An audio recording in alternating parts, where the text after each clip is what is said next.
दोस्तों, इससे पहले हम कथन और कारण वाले प्रश्नों को सही करने का तरीका पढ़ चुके हैं। आज हम दूसरे तरह के प्रश्नों को सही करने के तरीके पर चर्चा करेंगे। चलिए, 2023 का ये पहला प्रश्न है। निम्नलिखित में से कौन सा आंतरिक अभिप्रेरणा का उदाहरण है? पहला ऑप्शन है शिक्षक को प्रभावित करने के लिए परियोजनाओं को पूरा करना। दोस्तों, जब भी कोई कार्य शिक्षक को प्रभावित करने के लिए किया जाएगा वो हमेशा गलत होगा।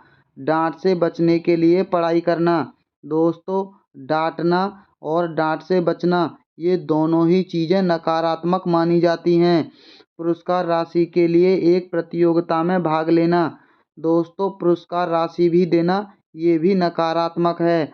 हमें 3 ऑप्शनों में नकारात्मक शब्द दिखाई दिए और प्रश्न सकारात्मक पूछा गया है, यानी इसका सही जवाब होगा ऑप्शन चौथा। क्योंकि व्यक्तिगत आनंद के लिए एक वाद्य यंत्र बजाना ये पूरा कथन सकारात्मक है, इसीलिए इसका सही जवाब ऑप्शन चौथा होगा। अगला इसी तरह का और प्रश्न देख लेते हैं। ये 2023 में इसी तरह का पूछा गया दूसरा प्रश्न था।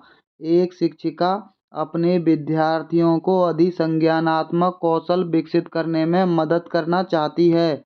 निम्नलिखित में से कौन सी रणनीति सबसे प्रभावी होगी?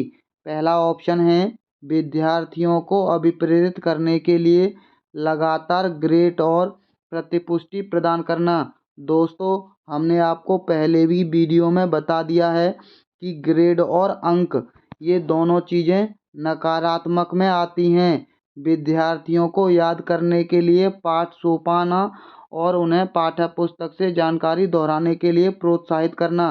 दोस्तों, यहाँ याद करना भी नकारात्मक में आता है। विद्यार्थियों को सभी सीखने के कार्यों के लिए विस्तृत और दिशा निर्देशात्मक निर्देश प्रदान करना। दोस्तों, विस्तृत और व्याख्या ये भी नकारात्मक में आता है। इसका सही जवाब ऑप्शन चौथा हो गया। विद्यार्थियों को प्रोत्साहित करना कि वे स्वयं अपने अधिगम पर चिंतन करें और अपनी प्रगति का मूल्यांकन करें। चौथे ऑप्शन में एक भी नकारात्मक शब्द नहीं है, इसीलिए बाकी 3 शब्द नकारात्मक हैं। अब तक हमने दंड, पुरस्कार, ग्रेड, याद करना, विस्तृत और व्याख्या ये सारी चीज़ें देख ली हैं। ये सारी चीज़ें नकारात्मक में आती हैं। अगला प्रश्न देख लेते हैं। ये 2023 में पूछा गया तीसरा प्रश्न है। जटिल समस्याओं से जूझ रहे अमन के समस्या समाधान कौशल विकसित करने में एक शिक्षक किस प्रकार मदद कर सकता है? यानी ये भी सकारात्मक प्रश्न है। पहला ऑप्शन है उसे मंथन करने और विचार उत्पन्न करने के लिए प्रोत्साहित करके।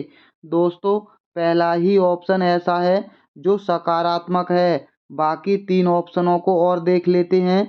उसे प्रयोग करने और जोखिम लेने से हतोत्साहित करके। दोस्तों, बच्चों को हतोत्साहित करना ये भी नकारात्मक में आता है। तीसरा है उसे उत्तर प्रदान करके। दोस्तों, अगर हमने बच्चों को डायरेक्ट उत्तर दे दिया तो ये भी नकारात्मक में माना जाएगा। उससे कहकर कि वह समस्या को सुलझाना छोड़ दे। दोस्तों, समस्या को सुलझाना छोड़ना भी ये भी नकारात्मक माना जाएगा। यानी पहला ऑप्शन ऐसा मिल गया जो सकारात्मक है, तो इसका सही जवाब पहला ऑप्शन ही सही होगा। अगला प्रश्न देख लेते हैं। वह विद्यार्थी जो पठन वैकल्य से जूझ रहे हैं को पढ़ना सिखाया जा सकता है। ये भी सकारात्मक प्रश्न है। उन्हें कई विषयों में अध्ययन करने के लिए प्रोत्साहित करके। दोस्तों, यहाँ प्रोत्साहित पॉजिटिव वर्ड है, यानी सकारात्मक। दूसरा देख लेते हैं। सुधारात्मक पठन सुनिश्चित करने के लिए सख्त दंड के उपयोग के माध्यम से।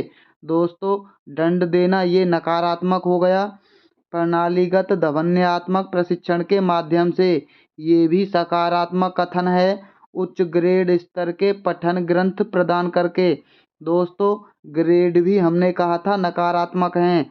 अब आपके पास 2 ऑप्शन ऐसे हैं जो नकारात्मक हैं और 2 ऑप्शन ऐसे हैं जो सकारात्मक हैं।